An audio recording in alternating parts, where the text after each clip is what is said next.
Hello everyone, welcome. For this problem, we are asked to evaluate the following indefinite integral, the integral of the square root of tangent of x dx.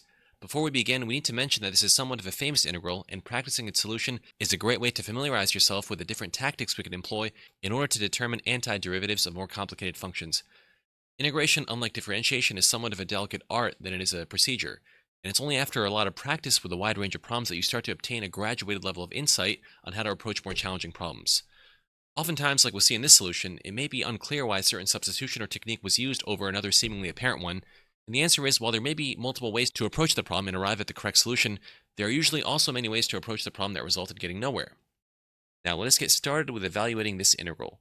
You may be tempted to look this up in an integration table or in your textbook or online, and while you may very well find the integral of tangent of x, the integral of the square root of tangent of x is a much more complicated affair. The first step is to make the following substitution. We are going to call u the entire integrand square root of tangent of x. This means that for du dx, after applying chain rule and noting that the derivative of tangent of x is secant squared x, we obtain the following. This means that dx is equal to the following. We can substitute both of these quantities back into the integral as such. Now at this point, we shouldn't have more than one variable in the integrand, and since we are integrating with respect to u, there should be no x's. The square root of tangent of x we can easily write in terms of u, since the square root of tangent of x is simply u from our definition. The secant squared x is not as straightforward. It would be great if we could find a way to write secant squared x in terms of the square root of tangent of x, so we could use our substitution again. To accomplish this, we're going to use the following somewhat basic trigonometric identity. Sine squared x plus cosine squared x is equal to 1.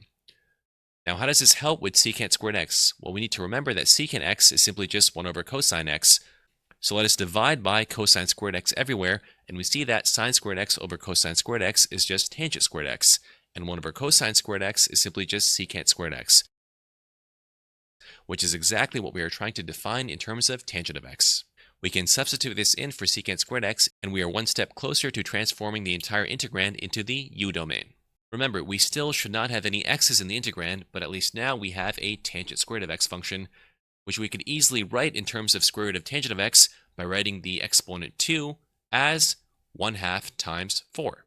And using some properties of exponents and the fact that tangent of x to the 1/2 power is the same thing as the square root of tangent of x, we end up with the following equivalent form of tangent squared of x.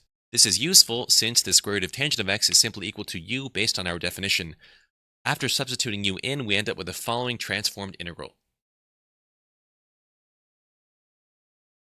At this point, we have an entirely new integration problem in the u domain, which when evaluated will give us the integral of square root of tangent of x as long as we convert u back to the x domain after we're done. So how to approach this integral? Well, when tackling integration problems, a good strategy is to look for portions of the integral that look like derivatives of other portions. This will guide you to make an educated substitution and proceed with determining a solution. In this case, I have a numerator of 2 times u squared and a denominator of u to the fourth plus 1. I know that taking the derivative of a fourth-order function reduces it to a third-order function, and since I have no third-order functions in my integral, it doesn't seem like either of these functions can be written as derivatives of one another. Another strategy, especially when dealing with quotients, is to divide each side of the fraction by one of the terms, and then ask ourselves the same question: does something look like it could be the derivative of something else? This is the approach we will eventually take. However, this can usually only be fruitful if both the numerator and denominator have the same number of terms of distinct exponent order and are of the exponent order that is consistent with what happens when you differentiate. In order to match the number of terms of distinct exponent order in the numerator and denominator, let us write 2u squared as u squared plus u squared. Now we have 2 terms of order 2 in the numerator and 1 term of order 4 and 1 term of order 0 in the denominator. There is still no substitution that will help us at this point, but remember, we want to divide everything by one of the terms, turning each one of the terms into a fraction, and then try again for a substitution.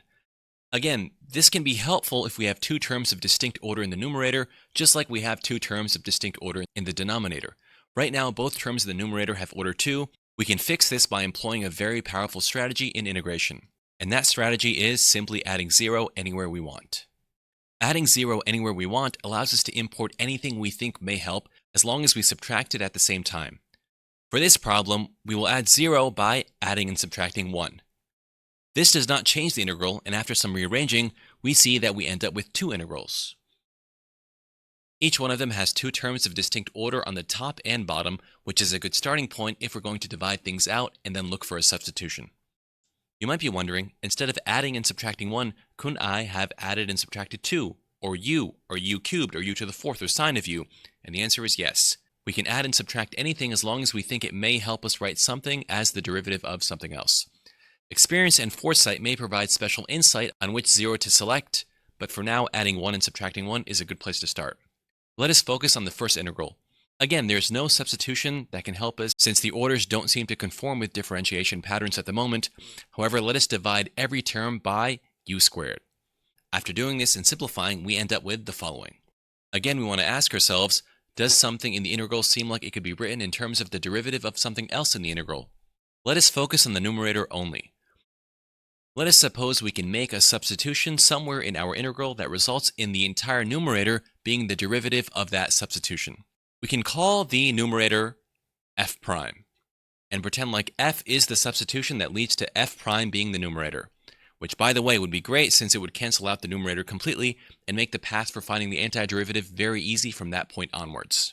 If f prime is the numerator, what would f need to look like? Well, let us just integrate f prime and determine what this supposed f needs to be to solve our issues.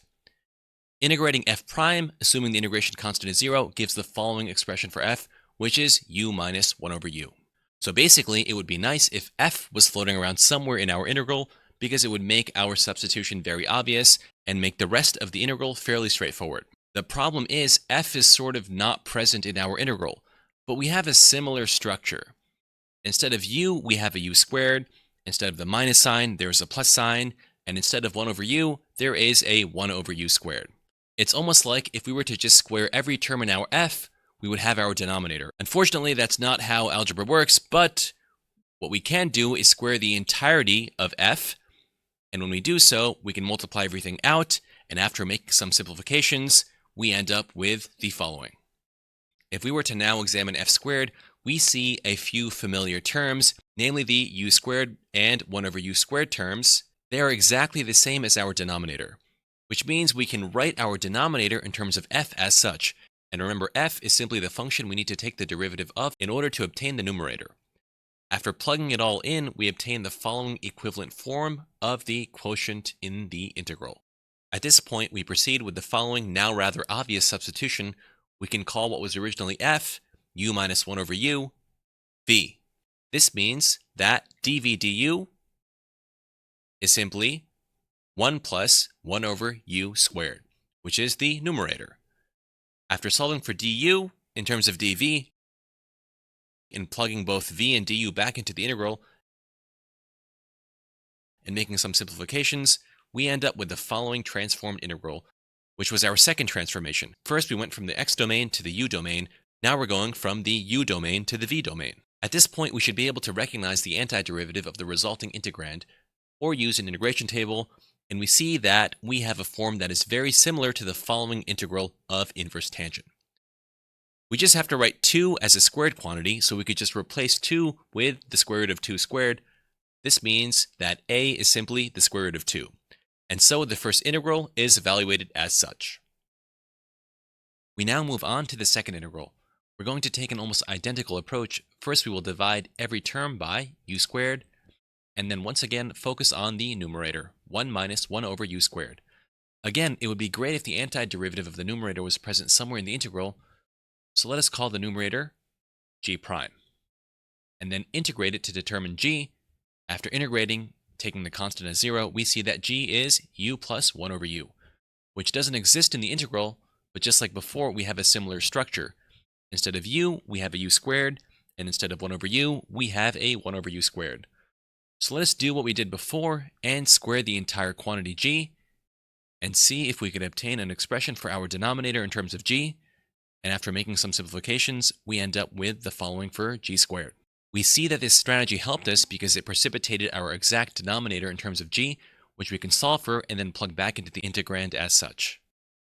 We can now carry out a rather obvious substitution. We can call w u plus 1 over u, which means dw du is just our numerator as expected. After solving for du, we can plug both w and du back into our integral, and after making some simplifications, we obtain the following. The resulting integral can be found in an integration table, which you may recognize to be very similar to the following general integral for the inverse hyperbolic tangent. However, we first need to write 2 in terms of a squared quantity, so we could simply replace it with the square root of 2 squared. After applying the formula, we end up with the following, where c is the sum of the integration constants for both the first and the second integral.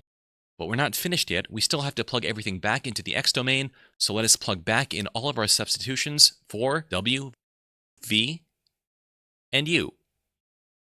After doing this, we end up with the following final answer for the integral of the square root of tangent of x.